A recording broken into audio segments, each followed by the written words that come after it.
what's your opinion about hyperbaric medicine? It's okay. It's not going to be fight cancer. It's not going to have major effects on longevity, but I think it's with a proper indication, it has definite benefits. Well, it's known to have tremendous benefits against for longevity and fighting even cancer and all diseases, the hyperbaric in general.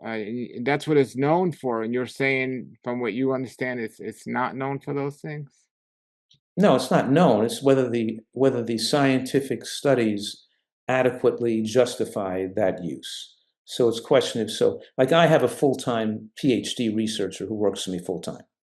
So let's say because I can't be investigating every study on hyperbaric, every day, but she can do that over a couple of days. She can investigate every study ever written on hyperbaric and say, is the evidence sufficient to justify using hyperbaric for a person with cancer or preventative against cancer?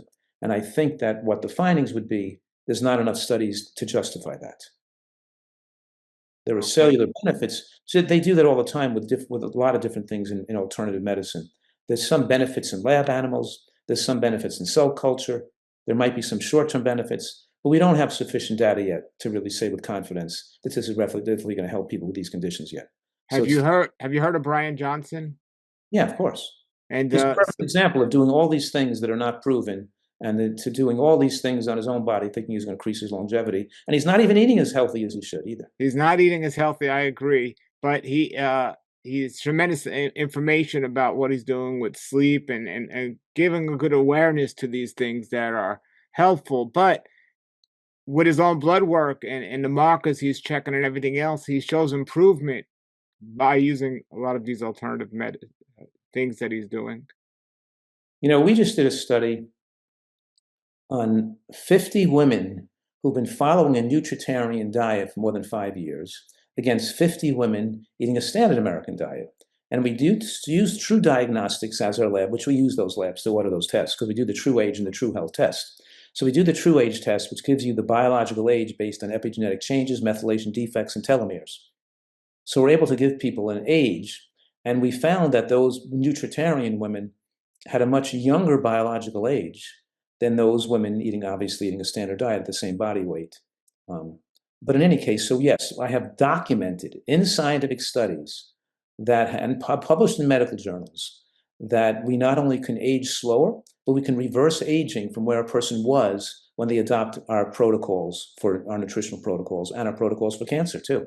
So we have documented benefits in using these, and we picked the True Age test by True Diagnostic because it has the most like evidence for. There's other companies that do similar things too, but it has the most evidence to use these 3 or 4 types of markers and measurements that combined give us the most important, the most recognized, or you could say respectable data to suggest that. And the reason I'm saying that we can age backwards is I have people that's come to my retreat in the past and stayed with us, and we've tested their aging markers and tested them 3 months later after following the program 3 months, and they come back at a younger age. It's simply, oh, you can't age backwards. Well, you can because the person was aging at a rate that was excessive before they were not living so healthily. And now the rate of aging slows down to the point where they're actually at a lower biological age now, after they follow the program.